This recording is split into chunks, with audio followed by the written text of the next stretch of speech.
Welcome to Kibbe on Liberty.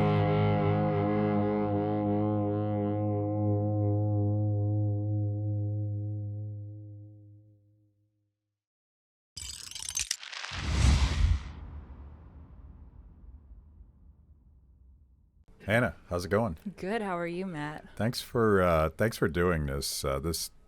You're all about education, and you were homeschooled, and we're going to dig into all of that. But I specifically want to talk to you because there's such an opportunity right now with parents who have been. I love to use the word red pilled, even though it's taken on some political connotations, which I do not intend. But a lot of parents over the last 3 years have discovered all of these insane flaws in the top-down, one-size-fits-all public or government education system, and we can get into those. But I think the one that shocks a lot of parents is just the sort of the mindless regimentation of what we consider the education system, which doesn't make any sense to me. But I wanted to get you to give people a sense for who you are and why you decided to start Rebel Educator, which is your new platform. I guess it's a set of tools, curriculum. What would you call it? It's a set of resources. It's a starting point. It's intended to be a jumping off point for parents who know basically what you just said, that the school system is not the best place to be educating their kids, but they don't really know what to do next, which is a very large subset of parents. Yeah. It's very intimidating. It's very intimidating. It's also really hard to find resources. They're very siloed right now. There is no good central jumping off point where you can type into Google, like, what do I do with my kid that's not public school? And then you get a definitive starting place. Yeah.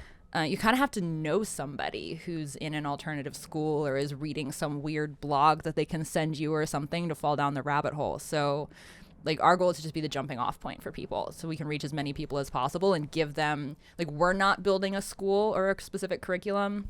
We can direct parents to everything that's out there that's happening so they can figure out what are the right questions to be asking, how should I think about educating my kid, what resources are available to me, and then how do I go about choosing one. And even just realizing that your preconceived notions about what education is and what teaching is, maybe just suspend that for a little bit and rethink and maybe reimagine based on everything that you saw that was awful during these Zoom classrooms and other forms of torture that we imposed on our children over the last 3 years.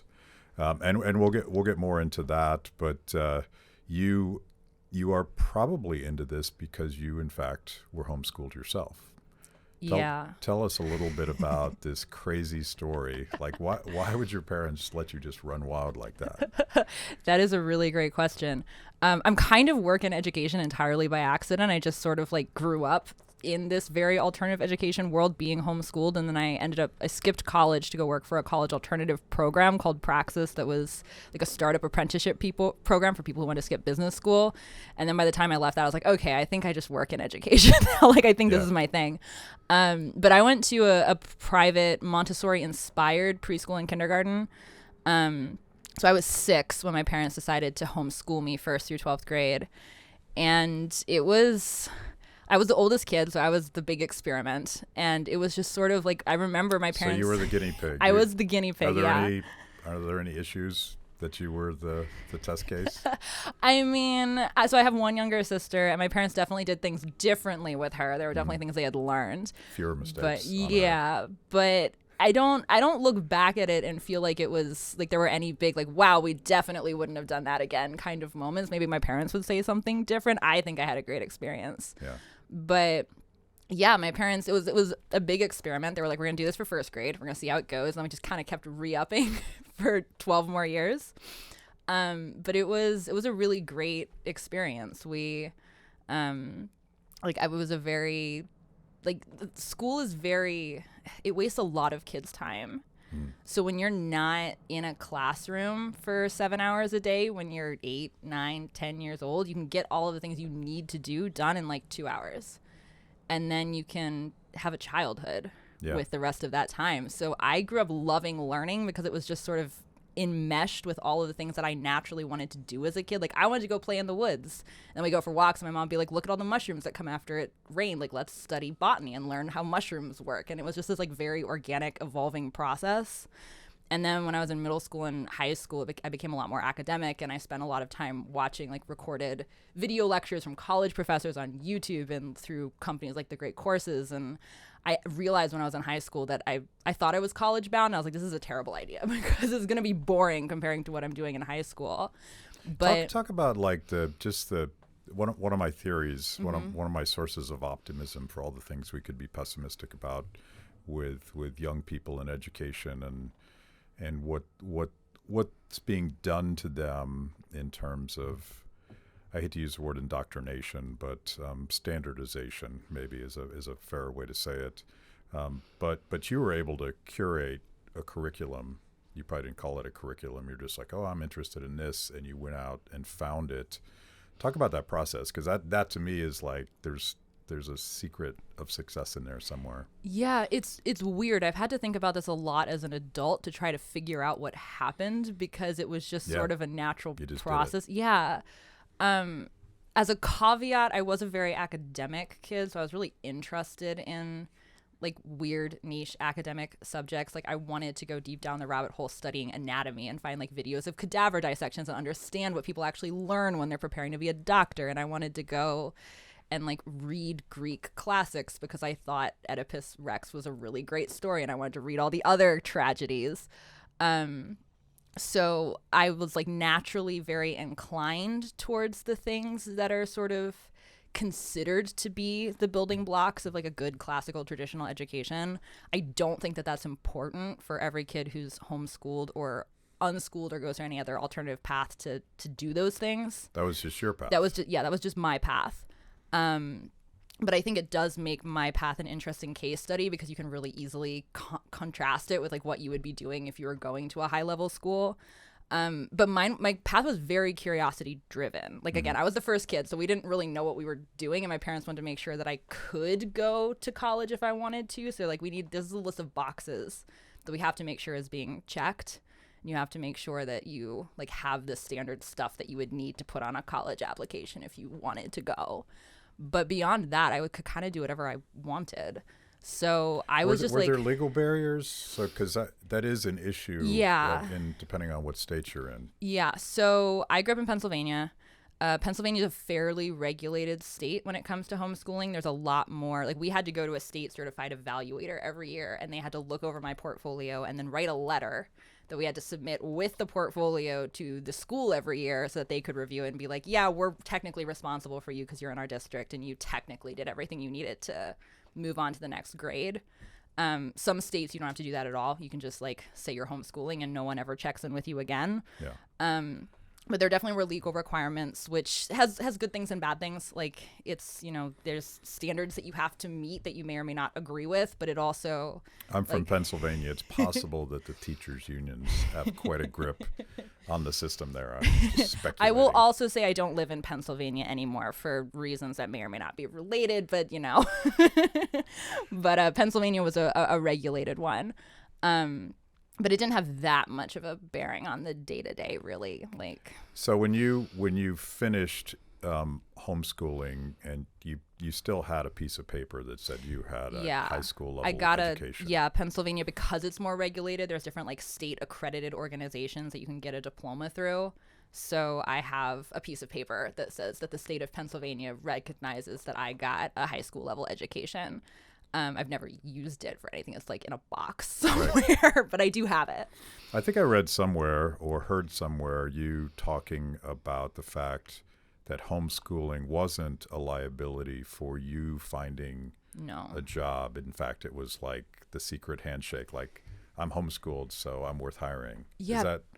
Is that true? Yeah, people freak out about homeschooling. It's been really interesting, actually, to start talking more and more about homeschooling as I embarked on my adult life. And I was like, there's a lot here that was interesting that I want to talk about. And I got a lot of pushback from people who freaked out about the fact that I was advocating for homeschooling.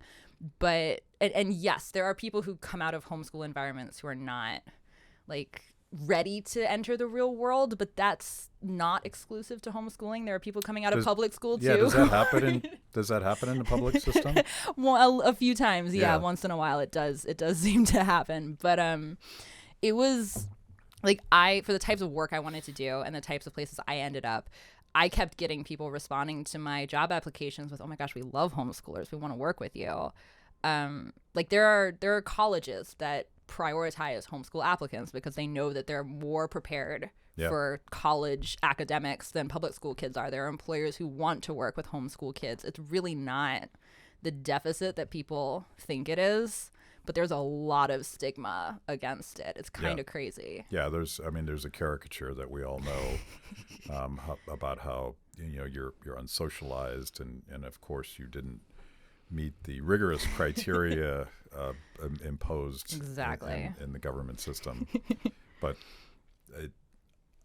my predilection just tells me that that's all BS, and I think the data backs that up. 100%. Yeah, I think if anything, like I noticed this. So one of the first things that I did after I graduated from high school and I was kind of trying to figure out what I wanted to do with my life, I started teaching classes to my old homeschool group because I was a writer, so I taught writing classes. And then one of the moms who had her kids in my homeschool writing class she worked at an after school program, and she hired me to teach writing classes there too. And that was the first time that I'd really seen homeschoolers and public schoolers side by side and could like measure the differences in them. And it was wild to me to see, like, I was walking these two groups of people through the same curriculum that I developed, and the results or the response of these two groups of people was so different. The homeschoolers, like, the reason I started teaching this class was because there was a whole cohort of kids in my old homeschool group who didn't want to write. Mm-hmm. And I was like, well, I'm going to teach your kid, like, my value proposition is I'm going to make your kids like writing. I'm not going to teach them any grammar. I'm not going to teach them how to write a 5-paragraph essay, but they're going to enjoy the process of writing by the time I'm done with them. And that's what I did. I taught them how to write fiction, and I had creative writing prompts. And at the beginning of the course, nobody wanted to write. And by the end, I had kids coming in who were bringing in, like, stories that they'd written in the week between classes, and they wanted me to read them. And it was like, okay, like, see, writing can be fun. This is not so terrible. You've just been doing it wrong. And then I did the same thing with these kids who were in public school. And one, they didn't really want to talk to me. They were super awkward. Their social skills were terrible. But they also fought me tooth and nail to do the actual assignments. Like, the little kids were okay. Like, the 1st through 3rd graders, they caught on pretty quick and they had fun. But, like, 6th grade and up, they just sit there with their head in their hands at the desk the whole time, and I'd have to sit there and be like, well, like, what's the first thing that comes to mind when you look at this prompt? And they'd be like, I don't know. Yeah. And it was so interesting to me to see, like, because you hear people say this when you talk about homeschoolers. They're like, oh, well, yeah, I know a homeschool kid, and they're, like, really bright and really engaging, and they'd have no problem talking to adults. And I think that's, in my experience, has been incredibly true, because these kids, one, they're not learning that learning's terrible.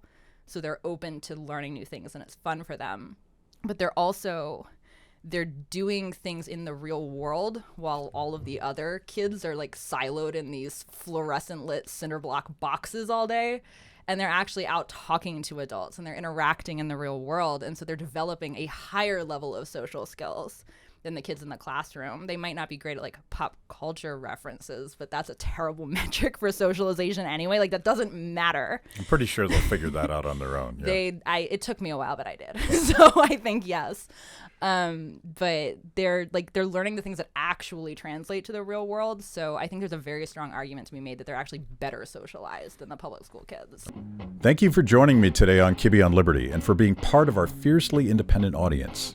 Every week, my organization, Free the People, partners with Blaze TV to bring you this show. My guests bring smart perspectives on everything from current events to timeless philosophical debates.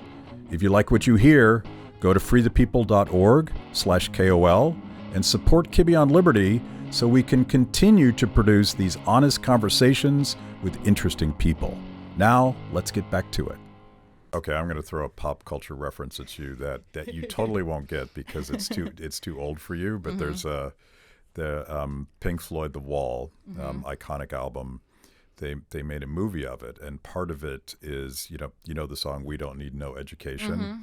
It's about I think it's such an important message because it's about the the torturous process of just, marching to class and having the teacher yell at you and you just shutting off, and they have all these mindless puppets just marching and not thinking. And I'm a victim of the public school system, so I'm a little bit jealous and envious of you right now.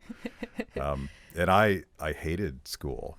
And I think it affected my willingness to do formal education my entire life, because I went from overperforming, and I had a specific teacher that told me I was doing too much. Mm-hmm. And I didn't even think about it, but I think it pissed me off. So the next year I started turning in my test blank, and they held me back, and I was too smart to hold back. And then it was like this whole mess. But I realize in hindsight that I didn't learn anything in school, but I learned a lot outside of school. So I was reading books and all that stuff that awkward teenage boys do, but I didn't learn anything in school.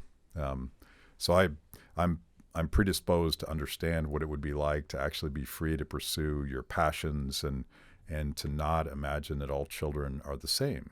I mean, that's the insanity of the one-size-fits-all system, is that each child is beautiful and different and has different abilities and different passions. And if you don't let them pursue that, how would you ever find out what that is? Exactly. It has the audacity to assume that every child is the same, and that there is one path and one set of goals that is correct, and that some bureaucrat in an office somewhere knows the answer to that question for every kid in the country. Like, when you actually stop and think about it, it's so arrogant, but it's also ridiculous. Like, you talk to people, adults out functioning in the world, and they're living such dynamically varied lives and doing all different types of work and following all different types of paths, and they have different skill sets and areas of knowledge that make them uniquely capable to do very specialized types of work.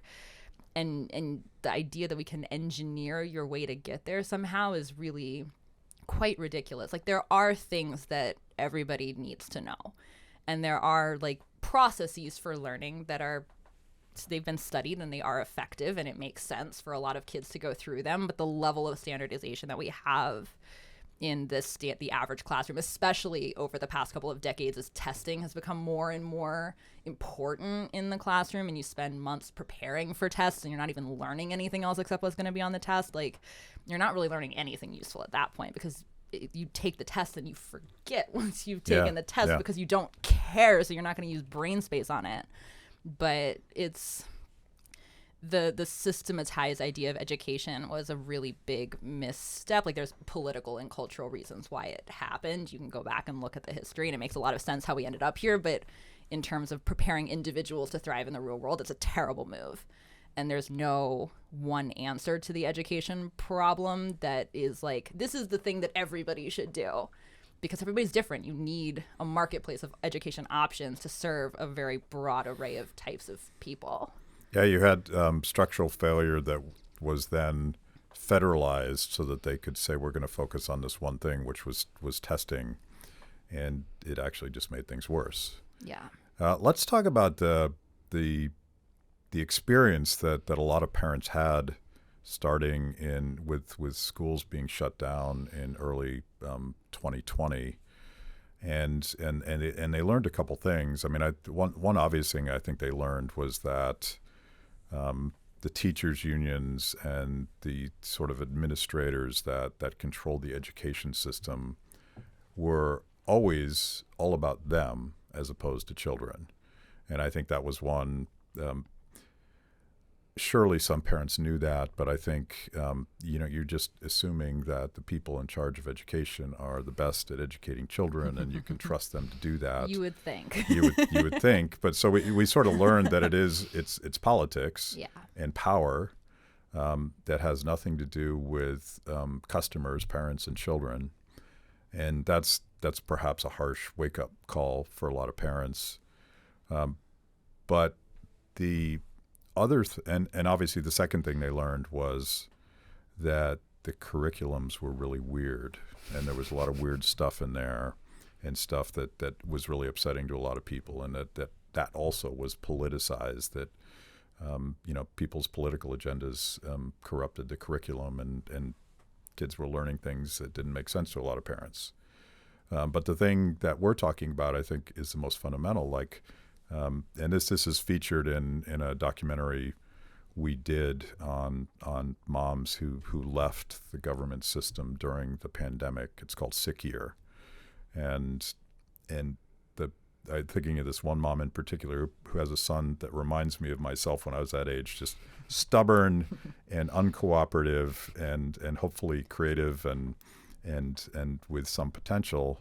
And he's sitting in front of these Zoom calls every day, and it's this completely regimented, torturous thing. And he eventually told his mom, "I'm not going to do this anymore." And so she had to think outside the box. I think that regimentation and is the most persuasive reason for parents to take that leap and say, we got to do something else. What do you think? Yeah, I think, well, to go to the COVID question, I think education is going to turn out to be one of the big silver linings of what happened in 2020 and beyond, because it accelerated what was already happening in education by probably a decade. Yeah. Like, we were already headed where we're going now, but at a much slower rate. Like, when you think about it, all of the infrastructure for education to change was in place like the minute we all had internet access. Like, once the internet came online, the whole premise of school, with the exception of the childcare component, which there are people working on building different types of startups that are attempting to solve that. And I think there's going to be a lot of different options for that over the next few years starting to emerge. But like, with the exception of that, everything else was the ability to do it better came online. Like, you don't need the teacher in front of the classroom in a centralized physical location anymore, because you can access the information arguably far, far better, because you can find the things that are actually like specialized to where you're at and what you need, not just like the average of whatever classroom you happen to be assigned to. So all of this was going to happen anyway, but everybody saw it. Like, the classroom came home and everybody said, wait, what is going on? Yeah. Because the curriculum was terrible, and the pace at which kids were moving through things was really slow, and people had a lot of questions about the actual content their kids were being taught, and the regimentation just like felt even more ridiculous and characterized when it was on Zoom, but it was a representation of what's happening in the classroom anyway, and parents looked at that and they saw it and they're like, wait a second. Like, there's this sort of ignorance is bliss kind of effect when you just send your kids to school, like you said, where the experts are and they know what to do. So you're like, well, my kid's getting A's, so they must be fine. Yeah. But then you actually see it and you're like, whoa, hold up a second. But it also shifted the Overton window of what is acceptable, because pre-COVID, people would respond to me talking about homeschooling and they'd be like, I can never have my kids home all day. I can't imagine having my kids home all day. Only weird people do that. And then everybody started working remotely. When a lot of people are still working remotely, so their capacity logistically to have kids at home shifted. But everybody had to do it for a year or more too. So now it's not weird anymore to imagine your kids at home. Like, everybody knows what it's like. And so that's shifted the precedent, I think, for a lot of the online schools that are emerging that are vastly superior to the public school, but like, you have to have your kids at home to do it. I think people just like it forced everyone into the conversation. So I think it changed a lot. But I think, like, you see, there's a lot of investors who are backing education startups now. And there's a lot of, like, elections are swinging based on people's education stances. And there's, like, a lot of movement that's signaling that people really care about this. So even though it's not necessarily, like, as part of the mainstream conversation as it needs to be for real change to happen, like, the momentum is building. It's very different than it's been any time in the past when people have been building alternatives and trying to get people out of school. Like, people are really hungry for this now. The intransience of the teachers unions refusing to open even when everyone else had. I was baffled. I realized that they have all the power and that they control cities like Chicago and pretty much every city, certainly New York City, Washington, D.C., where we are right now. But they just didn't care what people thought. They thought they had such a stranglehold. And I think what's happening, and I want to get into sort of practical steps that parents can take, but I think what's happening is that enough parents have taken a leap now, and somebody knows somebody that's doing it, so it doesn't seem quite as intimidating. And at some point, that just turns into a tidal wave of people. And I had Corey DeAngelis on, and he was talking all the data, and like it's very much a fundamental shift in not just opinion but actual behavior. But what would you say to a mom who's agreed with everything you said so far, but she's a really busy person? Well, and I think she's not an educator. What is she supposed to do? Well, I think first, really quickly, to the point that you just made, with the teachers' unions and the shift that's starting to happen, I think part of the fundamental problem is that the parents are not customers right now, and the kids are not customers. It's like, right, what the teachers' unions know what's best is very much the feeling that everyone is getting. They've kind of, like, I forget, I won't quote it off the top of my head, but it goes to the point where, like, they sort of imply that they own your kids, and you don't. They don't imply it. They outright say it. It's pretty horrifying, actually. But like, they're not, the kids are not, nobody cares about the kids, and nobody really cares what the parents think either.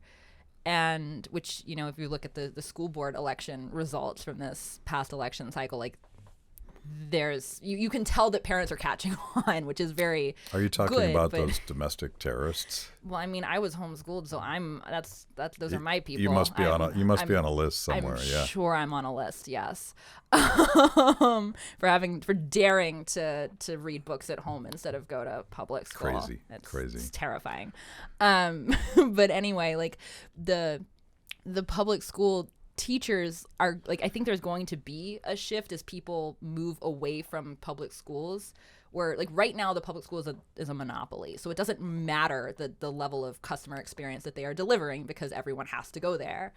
But we're going to see this very quickly, especially in places like Arizona, where the ESA stuff passes through and we start and people actually have a free market for options finally, and people start leaving the public schools. Like, the public schools are going to have to improve in order to keep kids at all, or all the teachers are going to have to be out looking for jobs. So I think this is going to shift quickly, and it's going to come back into balance because it's very out of balance right now. You could also see the incentives are terrible. Yeah, you could also see, like, megapod schools where the best teachers can actually be allowed to teach and make more money doing something out of the system. So there's going to be a drain of talent too.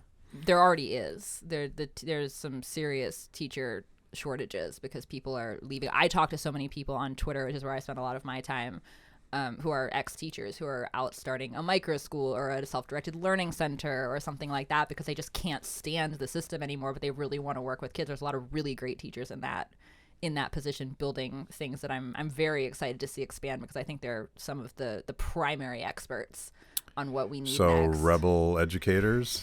Exactly. Yeah, my kind of people. But to your question about the mom who's really busy and what she should do, there are a lot of options out there to cater to a lot of different people's needs and circumstances. So it kind of depends on, there's sort of like a set of questions that a parent needs to ask to narrow down the options, which is like, how much money am I willing to spend? Am I willing to spend money on my kid's education? Based on that question, like, what are the resources actually available to me in my state? Because Arizona gets all the press, but there are a lot of other states that have grant programs and stuff too that you can also look into. Do I want to be the primary educator of my kid, or do I need to send them to another school? Like, am I working full time, and do I need someone who can be in charge of educating my kid and also can be responsible? Like, do I need them, like, am I working from home? Can I have my kid in an online school at home, or do they have to be in person somewhere? And I think there's a lot of fundamental questions that people need to ask too about, like, well, we're a 2-income home and we don't really want to give that up, but, like, we could for a few years, and, like, maybe our kids' education is more important than getting a new Volvo. Like, there's really hard questions that people need to ask themselves too when they look at what the school system is doing and whether or not that is acceptable to them. But from a practical standpoint, like, once you kind of have a sense of what those specifications are that a school or an education option needs to meet, then you can start doing research and see what's available to you in your location. Are there in-person schools if you need your kid to go somewhere? Are there online schools that you can sign your kid up for if you're home all day and having them online is an option? There are some really, really cool schools that people are building that, and I'm really excited for, like, in 5 years when we have a whole like binder full of case studies that we can throw at people where it's like, look at all of these kids who are going through these programs. They're super successful. Like this, because I think that's what's a huge part of what's going to change the tide too, is like there's a set of early adopters who are just, they know this is going to work for their kids. They're hungry for it. They're not afraid to be the rebels. Yeah. But then there's a much larger cohort of people who want a safe option for their kids too, because this stuff is really scary. So once those case studies start to emerge, I think there's going to be a much bigger second wave of people that exit the system. And that's like really when the big shifts are going to happen. But there's tons of options like that for parents who are really busy. And there's also tons of options online for, like, if you don't have the monetary resources to put your kid in a school and you don't feel qualified to teach your kid at home, you really, like, if you know what a kid is, like, technically, like, needs to know in order to be meeting the standards of your state to be successfully completing an education, like, they're not breaking the law because they're, like, learning the things they're supposed to. Like, as long as you know that, you don't have to be a subject matter expert in anything, because the internet has the best teachers in every subject your kid could possibly be curious about for free at your fingertips, a search away. And your kid can go learn from all of those people. And all you have to be is the facilitator who's helping them figure out how to find resources and then making sure they're constructively using them and then asking follow-up questions and figuring out what they need to learn next. Like, not knowing everything is not, it's a feature. It's not a bug for parents. Like, your kids are watching you figure it out, and they're learning just by nature of watching you figure it out way more than they ever would have learned in school, because they're learning how to learn, which school doesn't really teach you, but you have to know how to do to be successful in the adult world ever at all. Yeah. So, like, it's very intimidating for parents, I think, because, like, what's more important than your kid's education? But at the same time, like, what's more important than your kid's education? You need to make sure that you're asking the right questions to make sure that they're getting a really solid foundation for the rest of their lives. So it's tough for parents, I think, to figure out what's out there and where to start. But I also think, like, once you dig in, there's way more accessible, especially in the past couple of years, than there's ever been. And it's really easy to find stuff. If you've made it this far into the show, it means I must be doing something right. Kibbe on Liberty is just one of the amazing products we created for the people. We tell emotionally compelling stories and produce educational videos for the Liberty curious. Our award-winning documentaries personalize all things liberty, independence, creativity, hard work, integrity, and perseverance. After the show, check out our work at freethepeople.org. And if you like what you see, donate to support what we do. That's freethepeople.org. Now back to the show. You know, I think one of the mythologies, and maybe you agree with this or not, I don't know, but the idea that the parent has to become the teacher. And I feel like there's a different word for it. You have to be the encourager. You have to be the mentor. My mom always called herself my facilitator. I'd tell my friends my mom's my teacher, and she'd go, no, I'm your facilitator. Yeah. I really like that one. Because you really want to teach young people how, or to let people figure out how to think. Yeah. And how to figure stuff out, and how to problem solve, and how to figure out what you want to do. And as you were saying earlier, like this regimented system doesn't do that. It tells you have to do this, this, and this, and maybe you don't care about that, and that. Yeah, I think there's a level at which you're actually doing kids a disservice by being their teacher, because when you think about it, like, yes, when kids are 6 years old, they don't know a lot about how the world works. There's a lot of information that you need to be narrating to them and conveying to them to help them navigate this big adult world that they're just starting to step out into. But when you have kids who are 16, 17, 18, like, they're about to graduate from high school and go out and be full-fledged adults. And if you're telling them what to do all the time, and then there's, like, some magic date on the calendar where it's like, okay, congratulations, we've reached the date. Now you can go out into the real world and do all of this on your own. Like, you haven't prepared them at all for navigating adult reality. And so I think as kids get older, especially in middle school and high school, you really shouldn't be a teacher, which is a very radical stance to take, but I think it's really true. Like you can't just tell them all of the things that they need to know. You can't answer all their questions for you. You can't spoon feed them all the information. They have to know how to go find it themselves in order to be able to find information and synthesize it and use it, which is what they're going to be doing in the adult world. Now, the moms we covered in our documentary were able to make the financial decision, some with some sacrifice, to have one parent. And in this case, it was the moms, but there's no particular reason why I should keep referring to moms. It's however families want to figure that stuff out. But obviously the biggest barrier to this hits the community of people who are getting the most screwed by the government system. And that's moms that have to work, parents that have to work, maybe single family homes. I have a friend who's a pastor in Harrisburg who is doing this facilitating, mentoring role at his church in a very poor community. And for legal and philosophical reasons, he's like, this is not a school, because he doesn't want the state government to define him as a school, because that creates all sorts of regulatory barriers to actually succeeding. But he's just, he is providing daycare, which is an essential fundamental barrier for working parents to do this stuff. Can you talk more about these alternative solutions that are emerging, if you know of any, that might help solve this? Because Pastor Josh is doing that, but we need many, many more of him to solve this problem. Most parents don't have a guy that's that insightful and that innovative to create that opportunity.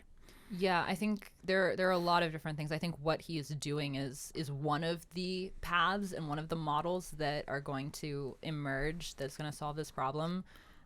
Like there are lots of similar ways that the free market can solve this issue for parents. But there's some interesting startups that are being built they're setting up. Some of them call them like self-directed learning centers or some version of that, where they're not really providing a curriculum. Kids are coming in. It's a place for kids to go. It's kind of like a WeWork for kids. Yeah. So kids can go during the workday. Their parents can like drop them off and pick them up at whatever times the parents are coming in and out of their workday.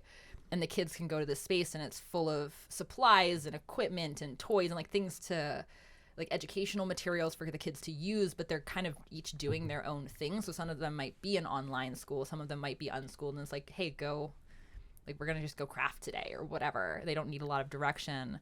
And there's a lot of different models of these self-directed learning centers too. Like some of them are more a little more anarchistic, and some of them are a little more structured. Logan's excited. You dropped the A word. It's a spectrum, but I think there's a lot of that beautiful starting anarchy to emerge. Exactly. Yeah. I mean, as kids, like child anarchy is usually quite lovely. They're like coloring and building cool Lego castles, and it's pretty awesome. But those types of things I think are going to build traction. I think the micro school model is really interesting too, because it's bringing back there's a great historical precedent for this, the neighborhood school. Yeah. And there's a really interesting company based out of Arizona called Prenda that works with states that have either an ESA program or some type of grant money to use state funding to pay for a micro school. So they use, I think there's 4 states besides Arizona that they're in where they're using like the charter laws to fund this. And they're working to expand how many states they're working with. But basically, the state funding that would be following the student to a public school goes to a micro school that's set up by Prenda. And usually it's a parent who signs on with Prenda to start it, and that parent, that mom or dad, becomes the teacher of the school. Mm-hmm. And they'll host a school like in their living room or in their, whatever, their barn or whatever. And they'll have 10 neighborhood kids come in. And in a state like Arizona, where every kid gets about $7,000, with the ESA program to use on an education program, that's if you have 10 kids, that's $70,000 to fund the school. You spend 50 or 60 of that to pay the teacher. So the mom isn't really giving up her ability to work. She's just like working, running the school, and then the rest of the money goes to back to Prenda HQ to keep the whole operation running.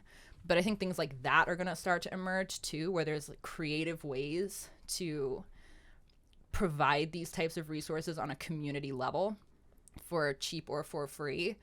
And there's a lot of, I think people underestimate too how much power they have in a community if you can find other people who want the same things that you do. Like when I was growing up homeschooled, I knew families who, like there were a couple moms who would tag team, like they were both working part-time because neither of them could support, like they couldn't just subsist off of a one income household. So both moms were working part-time and they were able to like structure their schedule so one or the other of them was working and the other one had both sets of kids. There are people who get like grandparents involved. There's all different types of ways that people solve this problem. And I honestly think the way that they're doing it is kind of modeling the most natural way of doing it, which is like if a whole community of people want something better, they can. And I think those communities of people are starting to emerge at a level that they didn't exist before. Like 10 years ago, you wanted to homeschool in your community. Everybody thought you were a whack job. But now. Imagine the idea you're so radical, the idea that communities could be support structures for families and neighborhoods. I don't know, like I could go down the whole rabbit hole of how government policies have destroyed that support system and that network that helps people or allows people to help each other. And what you're describing is basically a more formalized, sustainable version of a learning pod. Yeah, there are a lot of those that people are trying to build to make it as easy as possible for parents to find this and tap into it. Yeah. You said earlier that you decided not to go to college. Mm-hmm. And I'm reminded of a conversation I had with Brian Kaplan, who has written a critique of which kind of audacious for him since he is a college professor. But he basically argues that it's not worth going to college unless you desperately need the credential that a 4-year degree will give you in certain professions. But you decided not to. A lot of parents right now are trying to figure out if they want to go $100K in debt for a college degree that's just going to screw up their kids and not be worth the paper it's written on. Do you do this stuff too? Like, I assume you have thoughts on this. I do. Yeah. Well, I think this is actually a really important question to ask pretty early on as you're thinking about your kids' education, because so much of K through 12 is built around the assumption that kids need to go to college. Therefore, K through 12 is really about college preparation. Like so much of it Gotta pass the test. Exactly. And when you take away that assumption, the whole world opens up in terms of what K through 12 could look like. It's like, well, what if my kid learned like reading, math, like the basics? They learn how to read, they learn how to write, they learn basic arithmetic, and then we send them to like they go do an apprenticeship or something in middle school and high school, or they start a business, or they do something else that's not giving you the paper trail that would lead to a college acceptance, but it's actually really setting them way far ahead of everybody else in terms of like career readiness and life readiness. So I think it's a really important question. I'm very much in the camp of if you don't need it for something, like if you don't want to be a doctor, you don't want to be a lawyer, you don't want to be a public school teacher, which I think is kind of obvious how I feel about that path. Yeah. Like if you don't want to do these things that require the piece of paper, then why would you go? Again, everything's available online. Like MIT has all of their courses for free online. You can go get an MIT education. Harvard has a bunch of open classes. Yale does. Like you can go get an Ivy League education on your own time from your laptop while you're working and come out just as far ahead as everybody else. Like the only things that you're missing are the networking component, which you can 100% replace through the internet, and the piece of paper. But the piece of paper also becomes irrelevant really quickly once you start building a portfolio of things you've actually done in the real world. Like I talk about not having a college education all of the time because it's a part of the story of like how I ended up where I did, and I think it's important. But nobody's ever asked me if I have a degree or if I like. It's never been an impediment. If I had said that, the reaction would have been different, I suspect, because at this point it's probably more obvious that a college degree quite often might have just messed up your brain, or just not worth anything. Like you learned how to drink beer and got really good at beer pong. check the right boxes when you got those tests. Yeah. But today, like I think I'm thinking of Peter Thiel is creating billionaires by encouraging them to leave college and just pursue the idea that they have, and that's kind of what Praxis is as well. So you went from high school or homeschooling. Do you call homeschooling high school? Yeah, I was homeschooled through high school. Okay. Yeah, homeschool, high school, whatever. Just because it would be too confusing not to say that. Yeah, otherwise it sounds like I went to public school, which I did actually dually enroll for a semester. I took one class at my high school because I wanted to know what it was like. I wanted to test my assumptions. It was terrible. Yeah. I was not a fan. I did not go back. Yeah. Did you go to Praxis right out of school? So I hacked Praxis. So I didn't actually do the program. I interned for them for a very long time. I was an incredibly stubborn intern. I just wouldn't leave until they gave me a job eventually. But I went through, so I basically got Praxis. It's a great strategy. She's so annoying. She's not going to leave until we give her a job. So she keeps doing stuff. So we don't really want to let her go. At least that was the assumption I was banking on. That was a strategy. I won eventually. But yeah, there was a year-long stint where or was it a year? Yeah, I think it was about a year where I was teaching writing classes. I was working on a farm. I was I was writing a bunch. I was trying to figure out what I wanted to do. I didn't know. But yeah, it was effectively straight from high school to Praxis.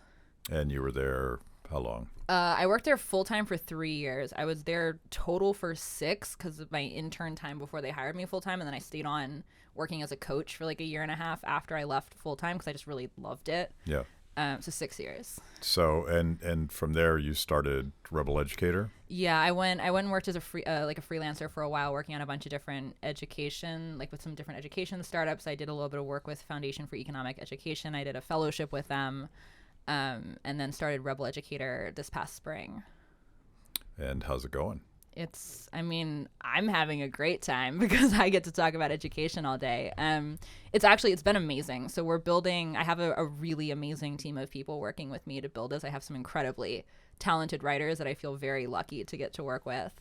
And we're trying to build, again, a content library, a starting point, a launch pad for parents who we want to be the thing that comes up when people Google my kid's not happy in school. We want to have answers for them because right now there aren't any. So it's been really amazing to I spend a lot of time on Twitter every day talking to people, and I've met some incredibly interesting people, everything from parents to educators to people who are leaving the education system, people who are building startups that are trying to tackle this problem with providing either one-off resources or full-on schools to people. It's been really interesting, actually. I've always been in this world, but being so deep, every day I wake up and all I think about is talking to people in education, and I've learned a lot about how much is happening. I knew about a lot of these things already, but talking to people who are deeply in it, I actually think there's more momentum here than I realized when I started, which makes me very excited. I think so many people are ready for this, and I think it's going to become I think education's a very underrepresented issue for a couple reasons. One, it's just not as sexy as politics are. It just doesn't have quite the allure to it, just kind of on a cultural assumptions level.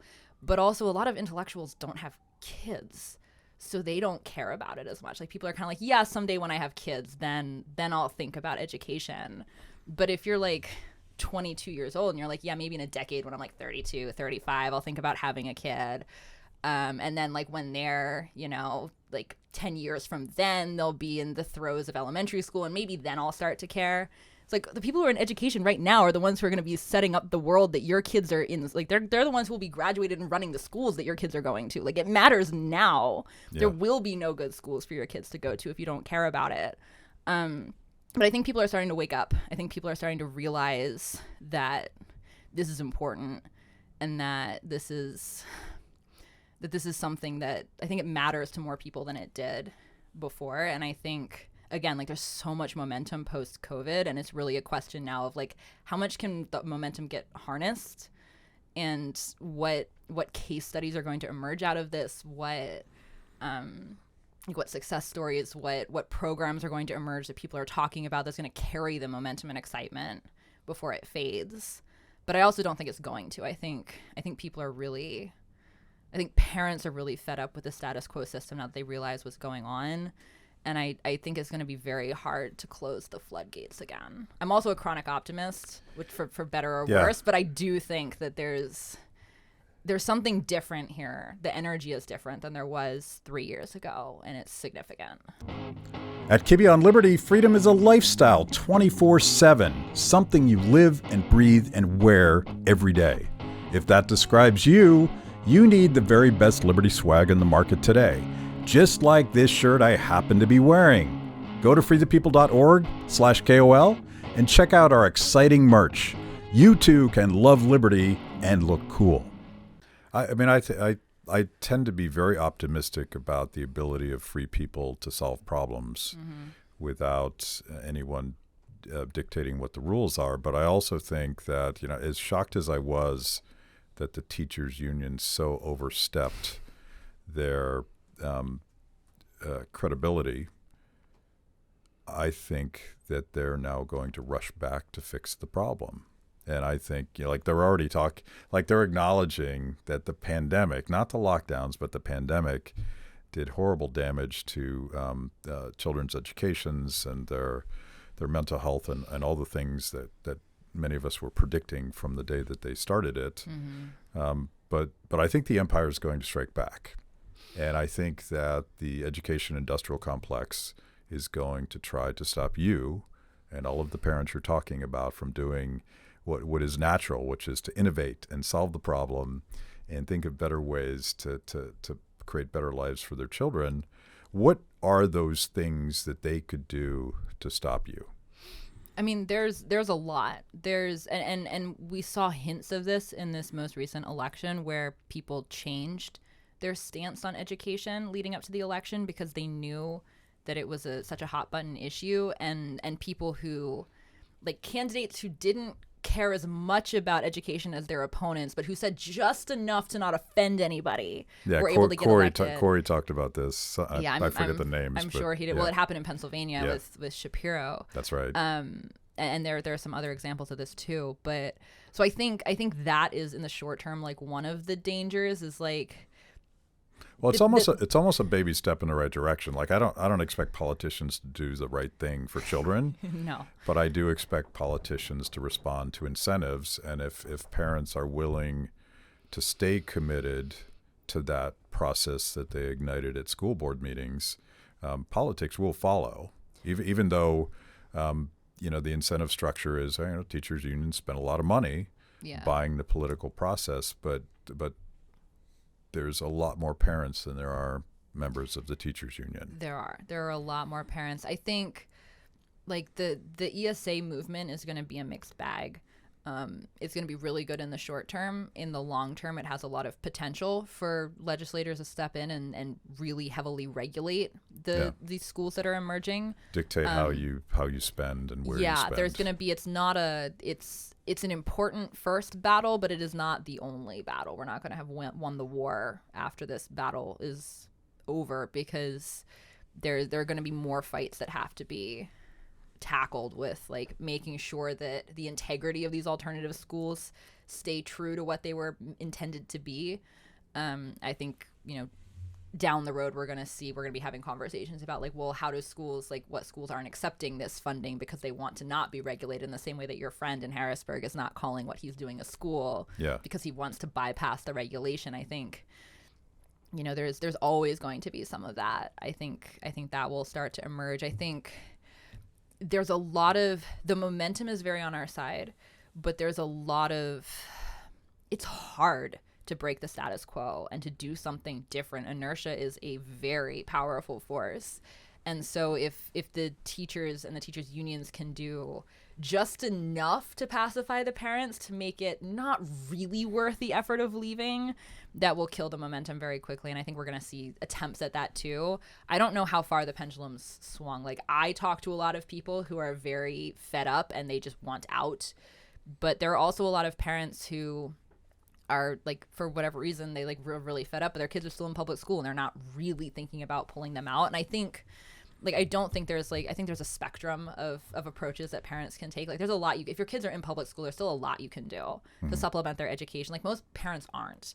So if you're even doing little things, like you're reading aloud as a family, you're going to museums, you're doing hands-on projects, you're encouraging your kids to like start some entrepreneurial venture, like anything like that is already setting your kid ahead and undoing some of the damage that public school is doing. So it's not like this one size fits all, like we either have to leave entirely or we've lost. Like there's a lot of middle ground that is also good. But I do think that we're going to see a lot of pushback from or course correction from the teachers unions and from politicians. And well, I assume they'll demonize there is like there's a point where not using the public schools is normal or more normal, where enough parents are doing it that you as a parent won't feel guilty for experimenting. Like your parents had no qualms experimenting with you. No, but my parents also are very they're very unafraid of being the odd ones out. I got very lucky with my parents. They just like weren't afraid to go do this thing in a time when it was like 20 years ago there weren't nearly as many people homeschooling as there are now. It was a much weirder thing to do. But I can imagine the peer pressure when families are getting together and they're like, you're doing what with your children? Yes. And like that's intimidating. I keep using that word, but it's there's barriers to that. But this is like any market product, right? Like there are first movers and there's people that buy the first iPhone, and then eventually everyone has to have one. And so we're there. But I suspect that the next step, I don't know what they'll do, but they'll probably do what they always do, what they did to homeschoolers and what they do to any sort of innovation outside of the public school system, is they'll demonize it as bad for kids and that's not education, and you're destroying these children's futures. They already do. I mean, the whole domestic terrorism thing for homeschooling, like they've already gone. I feel like they jumped the shark on that one. They did a little bit. Yeah. It was a very memeable thing to say, and those folks were not that scary. Yeah, it was a little too fast. But they'll go that far. Is your point? Yeah. They already have. They'll do it again. Yeah. And I think. Yeah, there's gonna be a lot of. I mean, I get this all the time on Twitter and in response to the articles that I write. People like, there are people I've gotten hate DMs for writing articles promoting homeschooling, and I'm confused by it, but I'm also amazed. I'm like, wow, I didn't know it was quite this vicious, the hatred of this movement. But I think the teachers unions 100% are going to come out guns blazing. It's a question of like, how much do people care about the opinions of the teachers unions anymore? And I think that's a very fair question after everything that's happened over the past 3 years. I think they don't have the same level of respect that they did anymore. So I'm not sure people are quite as scared of them as they used to be. Maybe Elon Musk will sort out the education industrial bots after he gets the media bots out of there. It's a process. Be okay. It's a process. Yes. So where do people find your company and your products, and where do we find you on Twitter? Yeah, so everything is just under Rebel Educator. On Twitter, we're at Rebel Educator. You can find me personally, too, at Hannah Frankman. I manage both accounts, so you can DM me on either one. Our website is rebeleducator.co, and that's a good jumping off point for everything else. We have a Substack newsletter that goes out every week if you're into that sort of thing. We have a podcast that's about to launch that you can check out. Those are the best places to start. And then again, like on the website, we have everything curated. So from there, you can find everything else that we do and everything else that we promote. So if you're looking for like specific schools and stuff, we've got lists of those there too. Oh, that's very cool. Okay. Thanks for doing this. Let's get together in a year or so and do this again and be even more optimistic about the future of education and the untimely death of the education industrial complex. The very timely death. Death. Untimely in the other direction. It's overdue, but yes, let's definitely. Cool, thanks. Thank you. Thanks for watching. If you liked the conversation, make sure to like the video, subscribe, and also ring the bell for notifications. And if you want to know more about Free the People, go to freethepeople.org.